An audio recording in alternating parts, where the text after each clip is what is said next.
Hey guys, Tyler from Archive Tactics here. Today we're going to be going over a deck profile of my favorite personal deck, Water Zander. So to first start off, we're going to be going over what my deck does and what it is trying to do.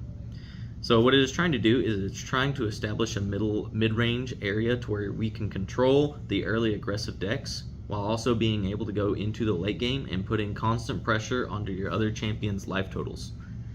So first thing we're going to go through is we're going to go through our material deck. First thing we've got up is our Spirit of Water. Has it easy enough. On enter, draw 7 cards. The next thing we got is going to be our Zander Prepared Scout. He has his on enter of Glimpse 2 and put a preparation counter on Zander. This also helps you set up your second through third turns by being able to see whether or not your next 2 cards are going to be actually decent or not in the matchup that you're in. Next is going to be our Zander, Always Watching. He has the Zander lineage, which means you can only level up into another Zander after this.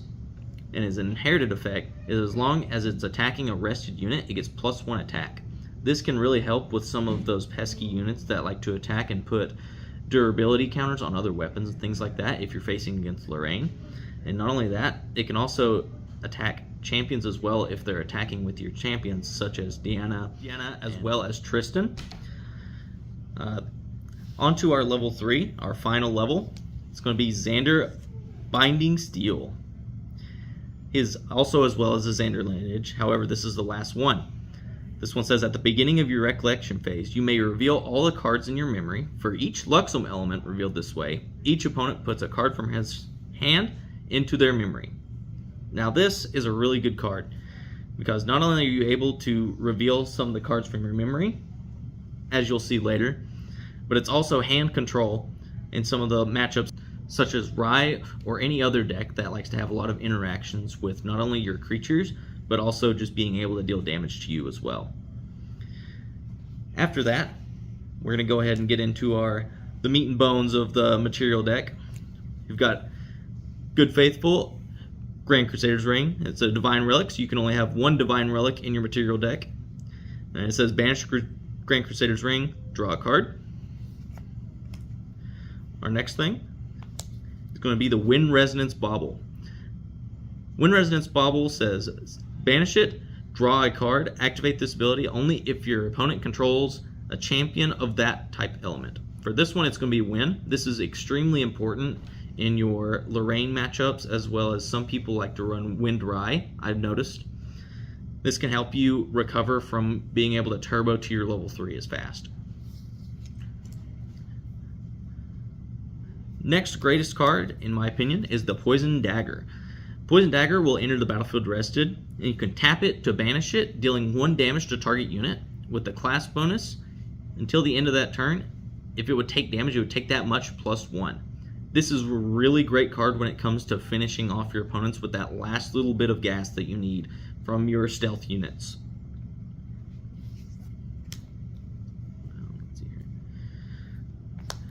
Next best card is going to be the Orb of Regret. Orb of Regret says banish Orb of Regret, shuffle up to 3 cards from your hand into your deck, and then draw that many cards. This is a really great card to filter the cards in your hand that are sitting there rotting because your opponent isn't playing through that archetype. Not only that, you also have the chance of drawing some of your Luxem cards that will just help you push through to the end in the late game. Next will be your Nullifying Lantern. Nullifying Lantern says cards in graveyards are normal element. This is here for the matchups against Rye and Merlin, because they have cards like Creative Shock that help them discard certain element cards that would deal damage to your units. It's also great in stopping Merlin's ability to level up from the graveyard. Next, we're going into the 1-drops. First one is Orb of Choking Fumes. Orb of Choking Fumes says banish Orb of Choking Fumes. Cards your opponents activate this turn cost 1 more to activate, which is really good for taxing your opponent if they're trying to play out a lot of their hand at once. It has a class bonus as well of drawing a card. Not only are you able to tax them, but you can also draw a card as well. This is some of the best 2-for-1, 3-for-1 action that you can find in the game when it comes to going against players who are playing Rye or any of the aggressive decks as well, making any of their 2 to 3 drops cost 3 or 4. Next up will be the Caliburn of Silencing. This is a Regalia weapon that has on champion hit, the champion loses all abilities until the end of your next turn. This is solid against any of the Tonoris decks or Rye decks that rely on having the level boostage of their level 3 or being able to summon their domains, especially if they're sitting on 2 domains already and waiting for that 3rd one so they can have the extreme discount. Lastly, it's going to be the Luxera's Map. Luxera's Map has a class bonus to materialize, costs 1 less, so it's always going to be free whenever you're at your level 3. Luxera's Map will enter the battlefield tapped though, but in all reality, we're playing a mid-range to control deck. It's not really going to matter as much. It has the ability of tap, banish Luxera's Map, search your deck for a card, put it into your memory, then shuffle your deck. Activate only at slow speed. This is one of the most powerful effects that I have seen in Grand Archive personally, because being able to get any card you want out of your deck and just put it into your memory like we're already trying to do leads to some extremely powerful turns to where you could not only live through another turn with some of the cards, but you could also deal that final little bit of damage that you were looking for.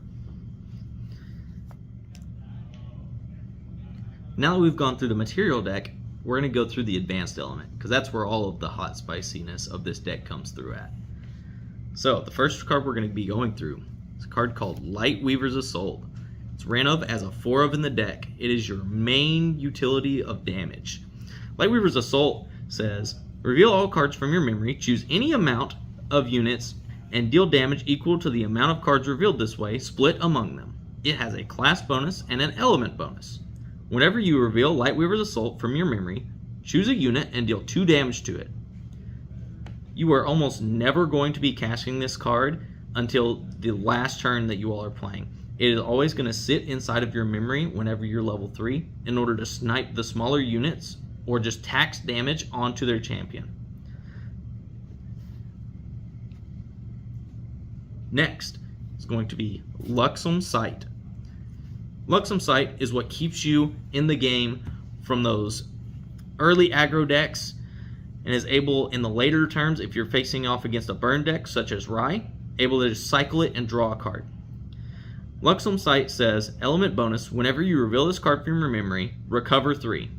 This is extremely helpful against any Lorraine and Tristan decks. It is extremely influential, especially when you're getting beat for 4 to 5 a turn and you're able to have 2 of these in your memory, recovering 3 each time, setting yourself almost directly to 0 and lower.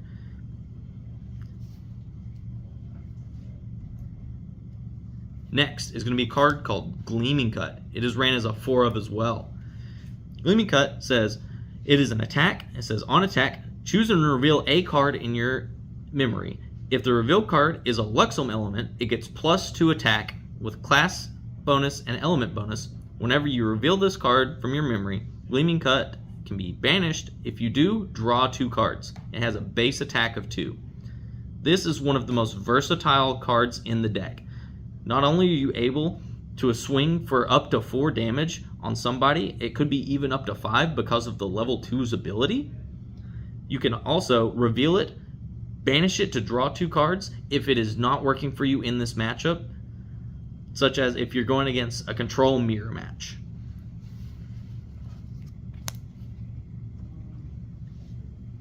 Next is going to be Uncover the Plot. It is ran as a 3-of inside of the deck. Uncover the Plot is an action that says target player reveals all the cards in their memory, draw a card. Class bonus, put 2 preparation counters on your champion. This card can be used in order to get multiple reveal triggers off of your Lightweaver's Assaults as well as your Luxem Sights. It can be very overwhelming, especially whenever your opponent is dumping their hand and creating tokens like Tonoris is able to make 1/1s and 2/2s. You can easily snipe them off with multiple Lightweaver's Assaults by playing this card. Finally, for our last Luxem element card, it's going to be the Excalibur Cleansing Light. It's a warrior action spell, which is one of the few non-assassin spells in the deck. It has a class bonus of choose up to 2 non-normal element players can't materialize or activate abilities of the element at the beginning of your next turn. We don't really care about that. The only thing we care about on this card is destroy target non-champion object. This can get really out of hand whenever you're going against Tristan and her Shadow's Claw, as well as Tenoris and the sword that lets you swing for the amount of tokens you have.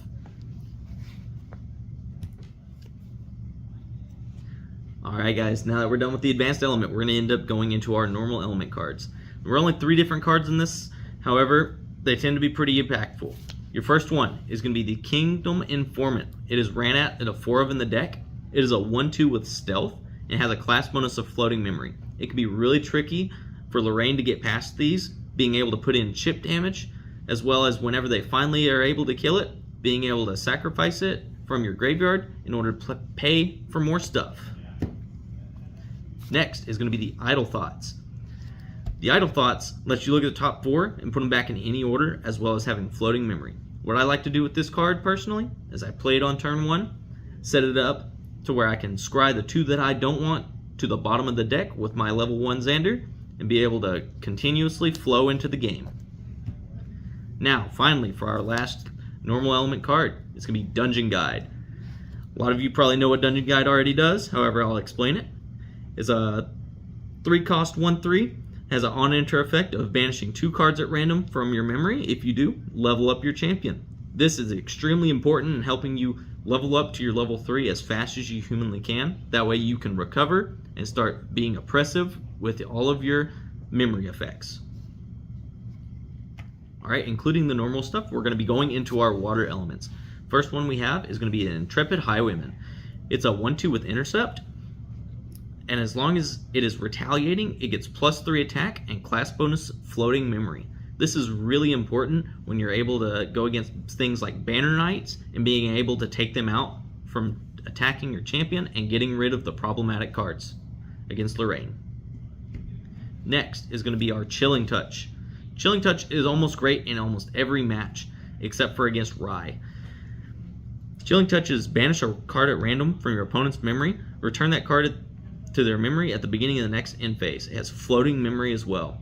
It's important because you're able to starve them of memory while also putting floating memory into your yard, being able to level up faster. Next is going to be your Drowned Cuts. It's going to be a 4 of. It's a 1-cost 2 attack with class bonus floating memory. This is extremely vital when it comes to fighting against your aggro matches and being able to take out the small threats early in the game. Especially with it being able to have floating memory afterwards, one of the better attack cards in the deck. Alright, next up is going to be the Tide Diviner. I know you're looking at it, it costs 4 for a 1/1. That is extremely terrible.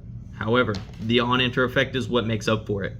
The on-enter effect says look at the top 1+ level cards of your deck. You can put one of those cards in your hand and the rest into your graveyard. What you could do here is once you're at your level 3, you can look at the top 4 cards, put one of them in your hand, and if the rest of them have floating memory, you don't have to sacrifice any of the cards from your memory for the rest of the game in order to play the 3 1-drops that we have in the material deck. Set you up for the rest of the game. It is run at a 4 of. Next, my personal favorite out of all of the deck lists so far, Frostsworn Paladin. It is a 2/3 with intercept, with an on-enter effect of you may banish a card with floating memory from your graveyard. If you do, draw a card and put a buff counter on it. This is one of the best cards that I have played throughout this entire deck. Not only does it have intercept, it can become a 3/4. This eats so much interaction as well as bodies. Not only are most people able to just play 2 creative shocks into it, ditching most of the card draw effects that they have, but it also eats attack spells like no one's business. This is played at a 4 of. Next card is really important against the Rye matchups. It's going to be ran at a 3 of. It's Water Barrier. Water Barrier says the next time damage would deal damage to your champion this turn, prevent all but one of that damage with class bonus of floating memory. This stops any of the arcane blasts, fireballs, anything of that nature from being able to take 10, 11 damage at one point in time. Next is really important against the aggro matchups. It's going to be the Shroud and Mist. Shroud and Mist normally would cost 5. However, we have a class bonus that it costs 2 less to activate. It says, units you control gain stealth until the end of the turn. This is vitally important when being able to face down an army of tokens from someone like Tenoris when they have 10 power on the board, just from the tokens they've created in the long game.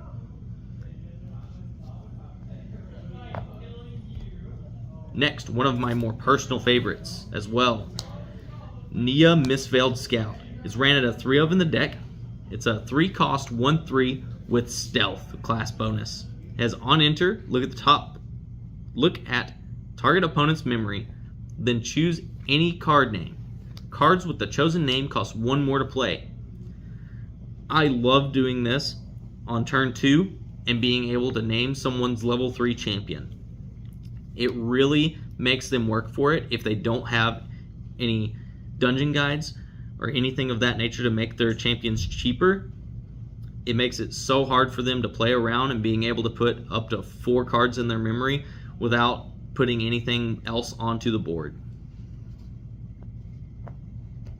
Lastly, card that a lot of the people I play against really hate, Snow Fairy. It's a 3 cost 1/2 with stealth. It has an on-enter effect of rest target ally you don't control. That ally doesn't wake up during its controller's wake-up step for as long as you control Snow Fairy. This is really, really good at stalling certain decks that want to just play one big creature, such as the blue slimes, any of the green slimes, things of that nature against Sylvie, or against the Lorraine decks. You can just target one thing that's dealing a lot of damage and just tap it down for the rest of the time until they're able to get rid of it.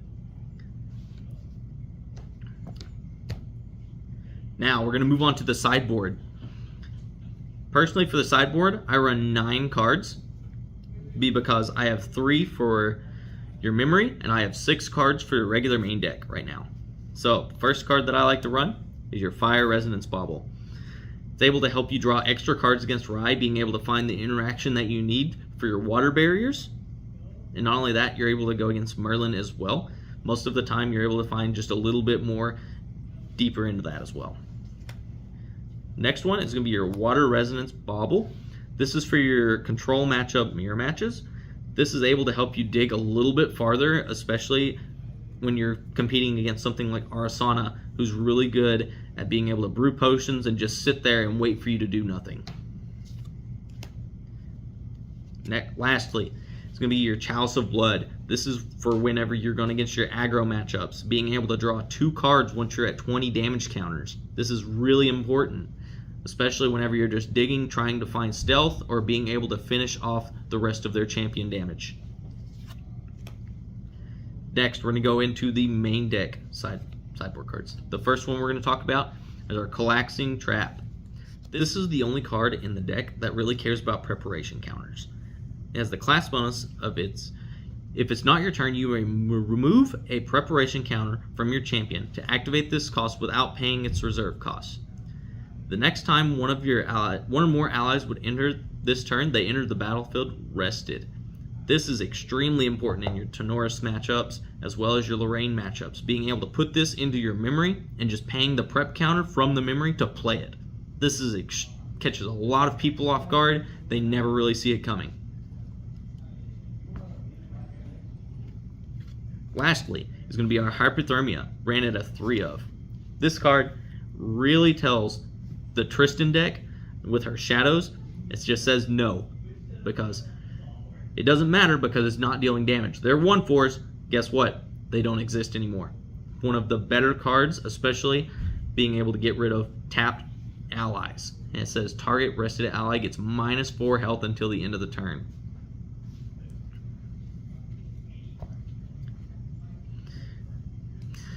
And that's it. That's the entire deck profile. In the future, you'll perhaps see some gameplay of how this is ran, and I'll be able to better explain it at that point in time. Thanks for watching. Have a great time.